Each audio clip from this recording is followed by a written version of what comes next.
Biografía del autor Federico García Lorca, presentado por Salomé Vinuesa y Carlo Moncayo.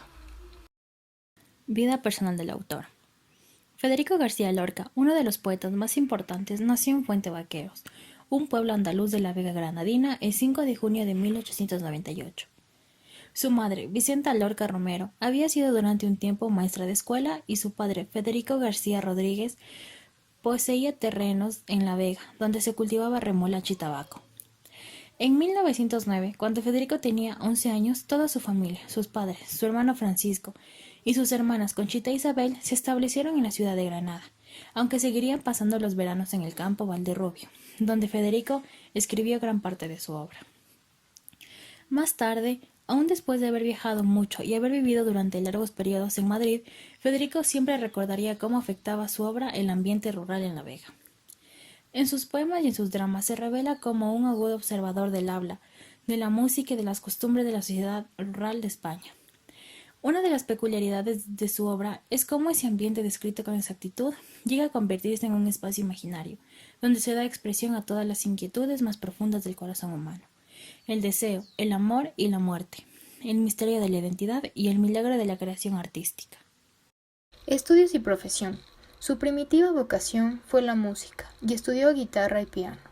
Cursó el bachillerato primero en Almería y luego, tras una enfermedad, en Granada.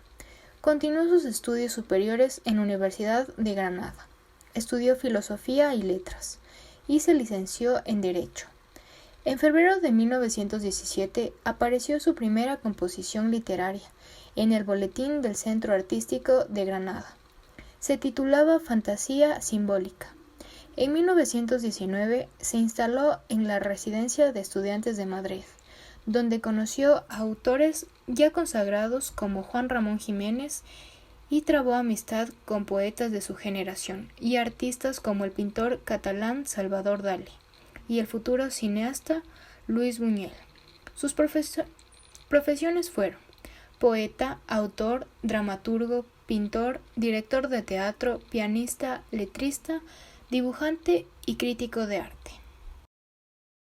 Muerte. El poeta y dramaturgo granadino, miembro de la generación del 27, murió fusilado en la madrugada del 18 de agosto de 1936. Los meses que separan el triunfo del Frente Popular y el fallido golpe de Estado de los sublevados se caracterizaron por la extrema violencia callejera y los ajustes de cuenta entre los que, una vez comenzaba la guerra, serían los dos bandos enfrentados. La tensión en el ambiente era más que palpable y el país entero se preparaba para el momento en que el polvorín explota. Federico García Lorca, desoyendo las advertencias de sus compañeros, abandonó Madrid para celebrar su santo en la huerta de San Vicente. En el año de 1936, la fiesta quedó empañada por la sublevación de las tropas en Marruecos. Datos curiosos. Lorca era un excéntrico. Muchas veces simulaba su propia muerte. Lo que hacía era quedarse muy quieto en la cama con alguna mueca rara en su cara, hasta que lo metieran en una urna, y al trasladarlo al cementerio, este resucitaba asustando a todo aquel que allí se encontraba.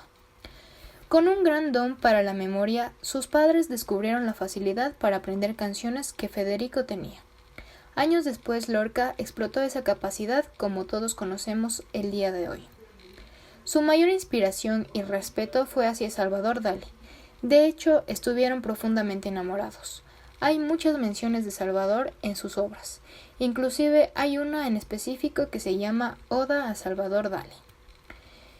También fue una persona de influencia, por lo que tenía muchos conocidos de las más altas clases sociales. Se decía que conocía a más de 1900 influyentes, nobles y otros personajes influentes de la época. Los más nombrados sin dudar fueron Salvador Dalí, José Moreno Villa y Luis Buñuel. Y como anteriormente hemos hablado respecto a su memoria extraordinaria, no fue sino a la edad de 4 años que éste aprendió a caminar. Además de que en su escuela no fue alguien que destacara mucho, aunque todo eso fue un impedimento para graduarse como abogado, un oficio que nunca ejerció en materia de derecho. Obras literarias. Poema del Cantejondo, 1921. Federico García Lorca con esta obra penetra el espíritu de Andalucía, captando su cultura popular, primitiva y misteriosa, curtida en el dolor. Romancero gitano, 1928. El romancero gitano es una de las creaciones líricas más significativas del siglo XX. Federico García Lorca lo definía como el poema de Andalucía, y lo llamó gitano porque el gitano es lo más elevado, más profundo, más aristocrático de mi país, lo más representativo de su modo y el que guarda el ascua, la sangre y el alfabeto de la verdad, andaluza y universal. La zapatera prodigiosa, 1930. El mismo Lorca afirmaba que la zapatera prodigiosa es una farsa simple, de puro tono clásico, donde se describe un espíritu de mujer, y se hace al mismo tiempo de manera tierna, un apólogo del alma humana, ya que quise expresar en mi zapatera la lucha de la realidad con la fantasía que existe en toda criatura. No hay más personaje que ella y la masa del pueblo que la circunda con un cinturón de espinas y carcajadas. Así que pasen 5 años, 1931. Lorca finalizó esta obra justamente 5 años antes de ser asesinado, como un presagio. Su subtítulo, La leyenda del tiempo, resume a la perfección el contenido de esta historia del teatro imposible, que anúa en un lenguaje onírico, personajes simbólicos, expresionismo y surrealismo. Yerma, 1934. Yerma es una tragedia con un solo tema, la mujer estéril, y un carácter en progresivo desarrollo. A través del largo tiempo dramático, Yerma lucha desesperadamente con su verdad, que cada vez se vuelve más conflictiva y no abandona en ello hasta consumirla. Premios. Fue el premio de la crítica literaria en 1987 por hablar de la poesía. El Premio Nacional de la Literatura de Cuba en 1990.